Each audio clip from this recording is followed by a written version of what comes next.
Hi అండి. అందరికీ నమస్కారం అండి. ఫ్రెండ్స్, మనకి ఇప్పుడిప్పుడే మరొక బ్రేకింగ్ న్యూస్ అప్డేట్ అయితే రావడం జరిగిందండి. అది కూడా బిగ్ అప్డేట్, మరో ఘోర రైలు ప్రమాదం అంటూ ఇప్పుడే మనకొక బ్రేకింగ్ న్యూస్ అప్డేట్ అయితే వచ్చిందండి. అయితే దీనికి సంబంధించిన పూర్తి వివరాలైతే మన వీడియోలో తెలుసుకుందామండి. ఎక్కడ జరిగింది, ఏం జరిగింది అనేది వీడియో మాత్రం ఎక్కడ స్కిప్ చేయకుండా చూడండి ఫ్రెండ్స్. అప్పుడే మనకి పూర్తి సమాచారం అయితే తెలుస్తుంది. ఇక ముఖ్యంగా వీడియో నచ్చినట్లయితే లైక్ చేయండి ఫ్రెండ్స్. లైక్ చేయడం వల్ల మనకు తెలిసిన ఇన్ఫర్మేషన్ మరికొంతమందికి అయితే రీచ్ అయ్యే అవకాశం ఉంటుంది. ఇక లేట్ చేయకుండా టాపిక్లోకి వెళ్ళిపోదాము. ఇక్కడైతే చూడండి ఫ్రెండ్స్. ఇక ఢిల్లీ తాజ్ ఎక్స్ప్రెస్ రైల్లో అగ్ని ప్రమాదం జరిగింది. ఢిల్లీ నుంచి ఆగ్రా వెళ్తున్న తాజ్ ఎక్స్ప్రెస్లో మంటలు చెలరేగాయి. 4 కోచ్లలో భారీగా మంటలు చెలరేగాయి. దీంతో తుగ్లకాబాద్, ఓఖ్లా మధ్య రైలును నిలిపివేశారు. ఈ ఘటనలో ప్రయాణికులందరూ సురక్షితంగానే ఉన్నారని రైల్వే శాఖ ప్రకటించింది. ఇక సమాచారం అందుకున్న అగ్నిమాపక సిబ్బంది రంగంలోకి దిగింది. 6 అగ్నిమాపక యంత్రాలతో మంటలను అదుపు చేస్తున్నారు. ఈ ప్రమాదంలో ఎవరికి ఎలాంటి గాయాలు కాలేదని రైల్వే డీసీపీ తెలిపారు. షార్ట్ సర్క్యూట్ కారణంగా మంటలు చెలరేగినట్లు సమాచారం.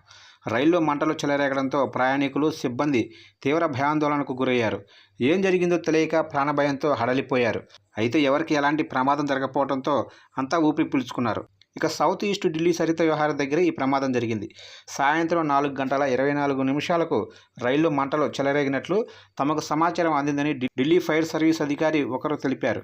వెంటనే అగ్నిమాపక సిబ్బందిని ఘటనా స్థలానికి పంపామని, వారు మంటలను అదుపులోకి తెచ్చేందుకు శ్రమిస్తున్నారని అధికారులు వెల్లడించారు. ఇక ఢిల్లీ సమీపం ఓఖ్లా తుగ్లకాబాద్ మధ్య తాజ్ ఎక్స్ప్రెస్లో స్వల్ప అగ్ని ప్రమాదం చోటు చేసుకుంది.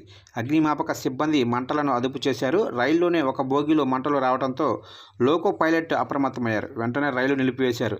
ఈ ఘటనతో ఢిల్లీ ఆగ్రా మార్గంలో పలు రైళ్లు ఆలస్యంగా నడుస్తున్నాయి అని రైల్వే శాఖ అధికారులు తెలిపారు.